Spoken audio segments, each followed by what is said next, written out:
দাঁড়াও, স্ক্রল করো না। তুমি কি 2026 সালে মাধ্যমিকের পরীক্ষার্থী?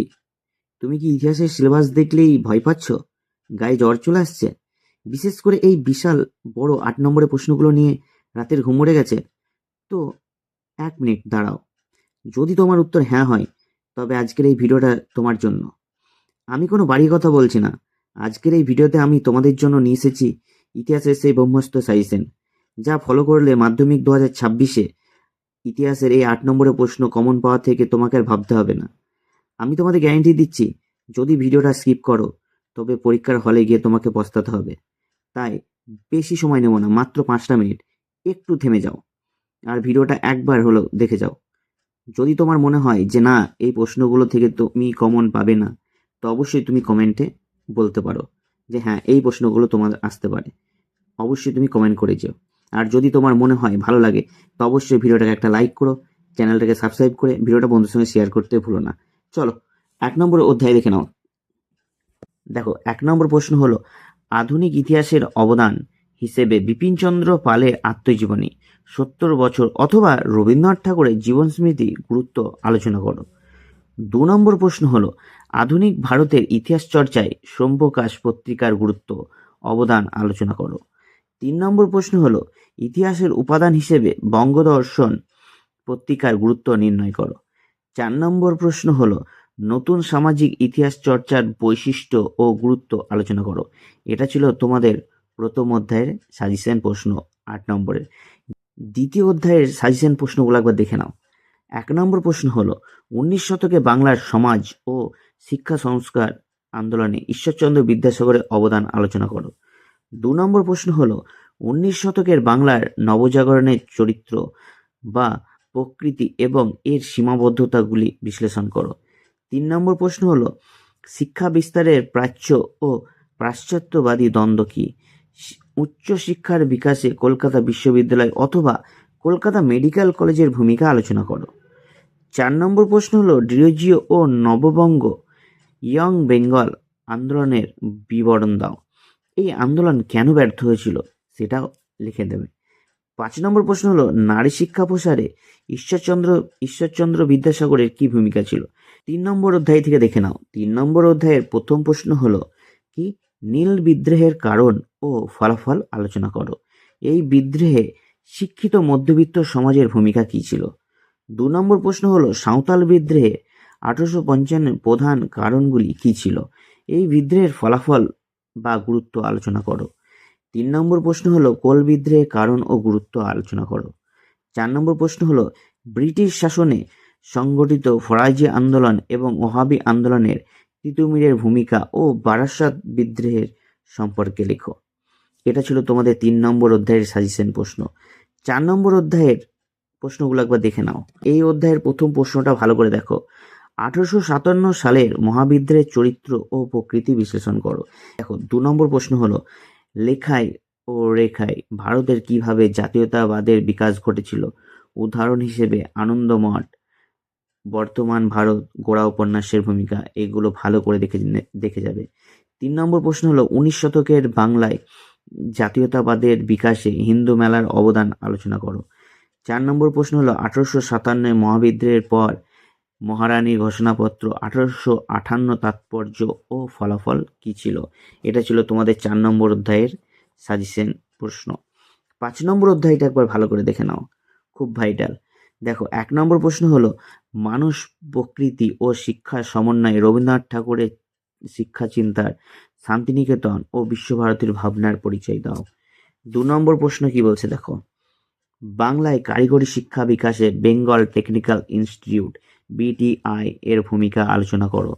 3 নম্বর হলো, বাংলায় বাংলায় ছাপাখানার ব্যবসায়িক উদ্যোগ ও বিকাশে Upendra Kishore Raychaudhuri N Ray and science এর ভূমিকা লেখো।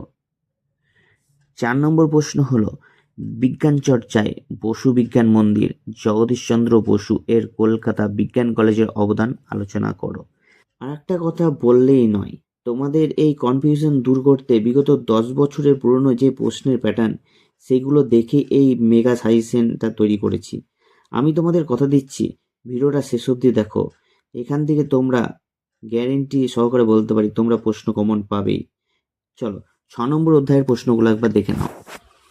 6 নম্বর অধ্যায়ের প্রথম প্রশ্ন হলো, বিংশ শতকের ভারতের ঔপনিবেশিক বিরোধী আন্দোলনে বামপন্থীদের ভূমিকা আলোচনা করো। দ্বিতীয় প্রশ্ন হলো, বঙ্গভঙ্গ বিরোধী আন্দোলনে কৃষক সমাজের ভূমিকা ও সীমাবদ্ধতা আলোচনা করো। 3 নম্বর প্রশ্ন হলো, অসহযোগ অথবা আইন অমান্য আন্দোলনের পর্বে ভারতের কৃষক আন্দোলনের বিবরণ দাও। 4 নম্বর প্রশ্ন হলো, ভারত ছাড়ো আন্দোলনে শ্রমিক শ্রেণীর ভূমিকা আলোচনা করো। আর হ্যাঁ, এটার পরে আমি তোমাদের ঠিক 10 দিন পর আবার একটা সাজেশন ভিডিও দেব, ওটাই পুরো কমপ্লিট হয়ে যাবে তোমাদের। আর এই 10 দিনের মধ্যে এই যে প্রশ্নগুলো তোমাদের দিলাম পুরোটা কমপ্লিট করে নেবে, কারণ হাতে বেশি সময় নেই। মাত্র 30 থেকে 35টা দিন তোমাদের সময় আছে মাধ্যমিক পরীক্ষার্থীদের, আর হাতে বেশি সময় নেই। নষ্ট করো না, কারণ একবার পরীক্ষা হয়ে গেলে বা তোমাদের সময় এই যে সময় চলে গেলে আর দ্বিতীয়বার সুযোগ পাবে না।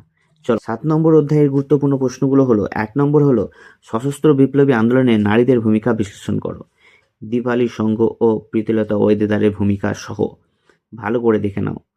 2 নম্বর প্রশ্ন হলো, ভারতের স্বাধীনতা আন্দোলনে ছাত্র সমাজের অবদান আলোচনা করো।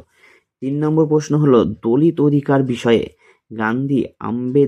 গান্ধীজি আম্বেদকর বিতর্ক এবং দলিত আন্দোলনের প্রসার সম্পর্কে আলোচনা করো।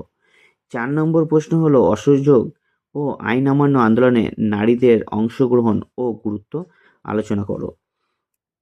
8 নম্বর অধ্যায়ের প্রথম প্রশ্ন হলো, 1947 সালে পরবর্তী সময়ে দেশীয় রাজ্যগুলির অন্তর্ভুক্তি সম্পর্কিত সমস্যাগুলি আলোচনা করো। জুনাগড় ও হায়দ্রাবাদ ভালো করে দেখে নাও। জুনাগড় ও হায়দ্রাবাদ এই টপিকগুলো ভালো করে পড়ে যাবে।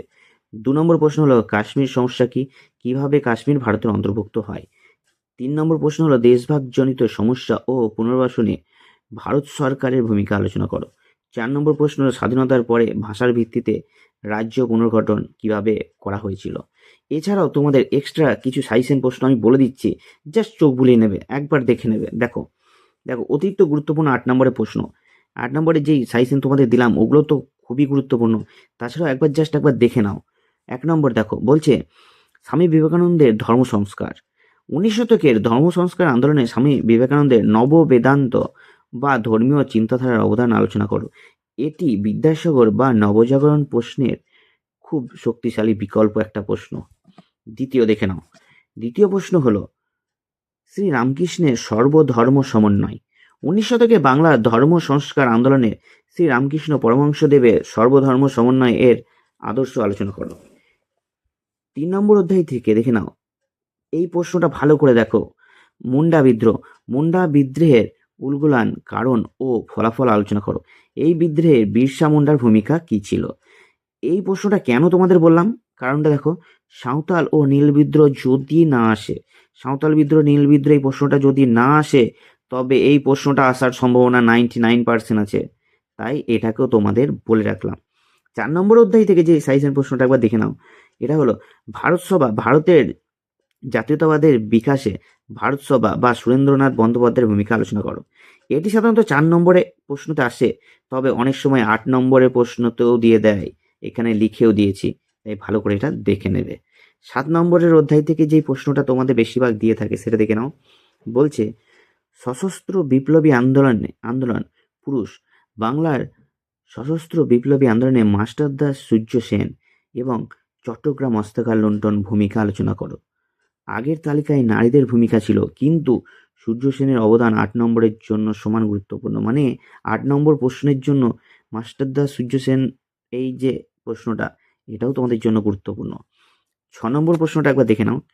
6 নম্বর প্রশ্নে কি বলছে, নমশূদ্র আন্দোলন। বাংলা নমশূদ্র আন্দোলনের উদ্ভব ও বিকাশ আলোচনা করো। হরিচাঁদ ঠাকুর ও গুরুচাঁদ ঠাকুরের ভূমিকা সহ সাম্প্রদায়িক বছরগুলিতে দলিত বা প্রান্তিক জনগোষ্ঠীর ইতিহাস থেকে এই প্রশ্নগুলো খুব বেশি গুরুত্ব পাচ্ছে। ভিডিওটা কেমন লাগলো অবশ্যই কমেন্ট করো। কারো কোনো প্রশ্ন থাকলে অবশ্যই কমেন্ট করে দিও। তোমাদের যদি মনে হয় না এগুলো ছাড়াও কিছু প্রশ্ন আছে যেগুলো আসার সম্ভাবনা আছে, তো অবশ্যই সেগুলো কমেন্ট করে দিও। ভিডিওটা বন্ধুদের সঙ্গে শেয়ার করতেও ভুলো না। আর ঠিক আজ থেকে 10 দিন পরে আবার একটা তোমাদের সাজেশন ভিডিও আমি দিতে চলেছি, তাই ওই টাইমের মধ্যে তোমরা এই ভিডিওটাকে পুরোটা দেখে নাও। স্ক্রিনশট করে হোক, খাতায় নোট করে হোক, তোমরা এগুলোকে ভালো করে প্র্যাকটিস করে নাও। দেখা হচ্ছে পরবর্তী ভিডিওতে। ধন্যবাদ।